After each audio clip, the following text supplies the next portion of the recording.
बिस्मिल्लाहिर्रहमानिर्रहीम। बोलते कालम के साथ मैं आमिर रज़ा खान। और अमेरिका उधार उठाने पर आ गया है। जी हाँ, 2 दिन पहले मैंने एक व्लॉग किया था जिसमें मैंने बताया था कि अमेरिका और इसराइल के इंटरसेप्टर्स जो हैं ख़त्म हो रहे हैं, क्योंकि एक एक मिसाइल और एक एक ड्रोन को गिराने के लिए उसको अपने 11-11 पेट्रियट मिसाइल चलाने पड़ते हैं, जिनमें से एक की मालियत जो है वो $40 मिलियन है। यानी आप $2000 के एक ड्रोन को गिराने के लिए जब इस मकदार में मिसाइल चलाएँगे तो आपके ख़जाने जो हैं वो खाली होते चले जाएंगे। और डोनाल्ड ट्रंप ने 2 दिन पहले ही ये बात कही कि हमारे पास बहुत ज़्यादा असला है, अगर असला है तो चलाना भाई कहाँ है, चला दें। चला नहीं सकते क्योंकि इनके पास जो बैटरीज़ हैं पेट्रियट मिसाइल की, जो कि दिफा करती हैं उन ईरानी मिसाइल्स और क्रूज़ मिसाइल और बैलिस्टिक मिसाइल्स का, जिनसे वो अपने आप की बचत कर सकते हैं।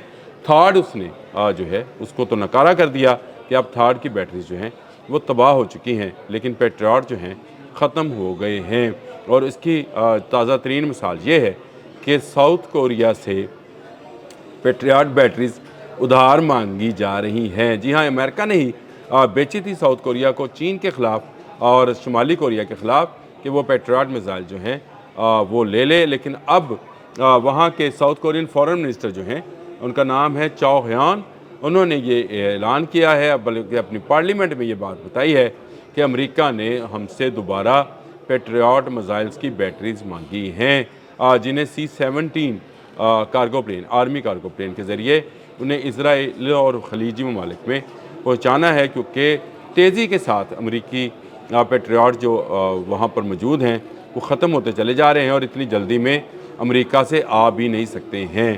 ये इंटरसेप्टर मिसाइल है पेट्रियट, और इसके ज़रिए से जो निचली सतह पर यानी 35 किलोमीटर तक जो है आने वाले मिसाइल्स को और ड्रोन्स को निशाना बनाया जा सकता है।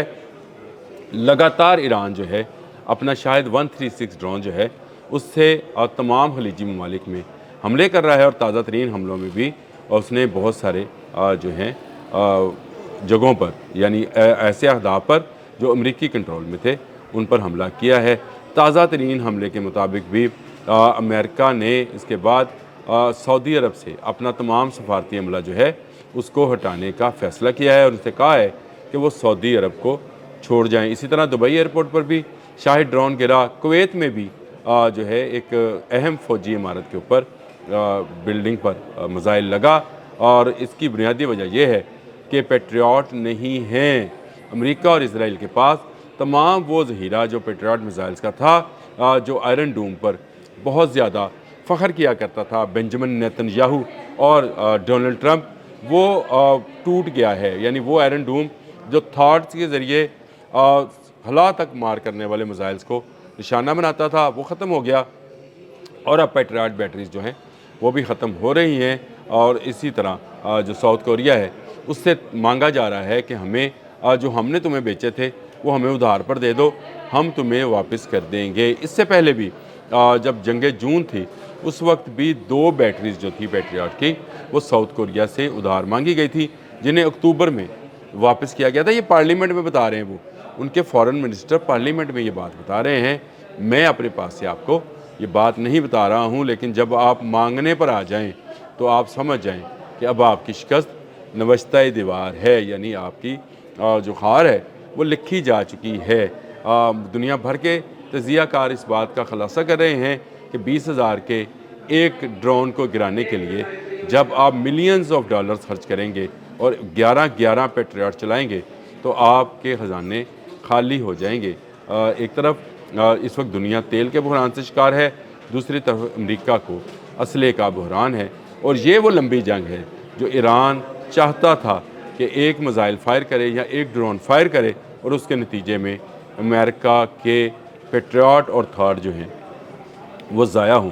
और ये हिकमत अमली आज जंग को 10वां रोज़ है, 28 फरवरी को ये शुरू हुई थी, आज 9 मार्च है, 10वें रोज़ ही चीखें निकल गईं और साउथ कोरिया से उधार में पेट्रियट मांगने पर आ गए हैं। इससे आप अंदाज़ा कर सकते हैं कि किस कदर खौफ है इसराइल और अमेरिका में कि आहिस्ता आहिस्ता उनकी वो साख जो कि मिडल ईस्ट के ममालिक में थी कि अमेरिकन पेट्रियट और थॉट जो हैं वो लगाए गए हैं ताकि उनकी हिफाजत की जा सके, कोई हिफाजत नहीं कर पाया है। इस वक्त तक जब मैं आपसे बात कर रहा हूँ तकरीबन 2700 ईरानी हमले जो हैं वो कुवैत में रिकॉर्ड किए गए हैं।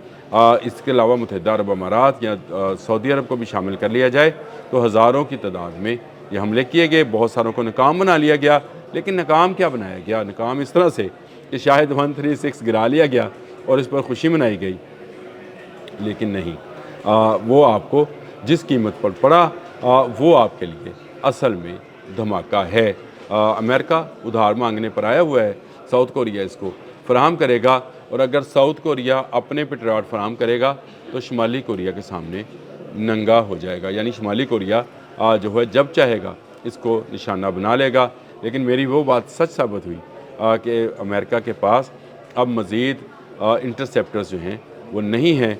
ईरान जहाँ चाहेगा उसको ठोक देगा। याद रखिएगा, ईरान ने अपनी इस पॉलिसी के तहत, जिसमें वो ख़ुद तो बहुत सारे हमले जो हैं उसको बर्दाश्त कर गया, उसके लोगों ने ज़रूर जो है सफ़र किया, यानी उनके लोगों ने ज़रूर इसका नुकसान उठाया। उनकी बच्चियां शहीद कर दी गई, उनके सुप्रीम कमांडर की जान गई, लेकिन उसने दुनिया को बता दिया कि दुनिया के तमाम वो ममालिक जो अमेरिका की मदद करना चाहेंगे उनके साथ भी यही सलूक किया जाएगा। अब साउथ कोरिया तक अमेरिका मांगने चला गया है कि हमें पेट्रियट मिसाइल दे दें, मेरे पास वो बैटरीज ख़त्म हो रही हैं।